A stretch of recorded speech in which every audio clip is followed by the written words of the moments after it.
சிதம்பரம் தொகுதி பாஜக வேட்பாளர் கார்த்தியாயனியை ஆதரித்து பரப்புரை மேற்கொண்ட பாமக தலைவர் அன்புமணி ராமதாஸ், திமுக கொண்டு வந்த பெட்ரோ கெமிக்கல் திட்டத்தையும் NLC விரிவாக்கத்தையும் தடுத்து நிறுத்தியது பாமக என்றார். இதே திமுக ஆட்சியில 2008ல இங்க பெட்ரோ கெமிக்கல் மண்டலம்னு ஒண்ணு அறிவிச்சாங்க. ஞாபகம் இல்லையா? 45 கிராமம். அதுல சிதம்பரம் இந்த பகுதியில 25 கிராமம்.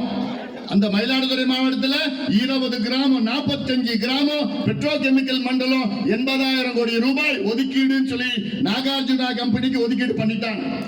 அதன் பிறகு நான் வந்த உங்ககிட்ட ஒவ்வொரு ஊரா வந்தேன், கிராமமா வந்தேன், துண்டு பிரசுரம் கொடுத்தேன், போராட்டம் பண்ணேன். அதன் பிறகுதான் அந்த அனுமதி ரத்து செஞ்சிருக்காங்க. திமுக துடிச்சிட்டு இருக்கிறாங்க மறுபடியும் இதை கொண்டு வரத்திற்கு. அது மட்டுமில்ல, வீராணம் ஏரி அது சுத்தி இருக்கிற பகுதி பாட்டாளி மக்கள் கட்சி இல்லைன்னா இந்நேரம் NLC நிலச்சுரங்கம் 3 சுரங்கம் இந்த பகுதியில் வந்திருக்கும். இந்த தொகுதியுடைய நாடாளுமன்ற உறுப்பினர் திருமாவளவன் அவர்கள் இந்த தொகுதிக்கு ஏதாவது ஒன்று செஞ்சிருக்கிறாரா? ஏதாவது ஒரு துரும்பு கிள்ளி போட்டிருக்கிறாரா? இந்த வந்த பிரச்சனைகளுக்கு ஏதாவது ஒரு தீர்வு கொண்டு வந்திருக்கிறாரா? செய்திகளை உடனுக்குடன் தெரிந்து கொள்ள உடனே சப்ஸ்கிரைப் பண்ணுங்க.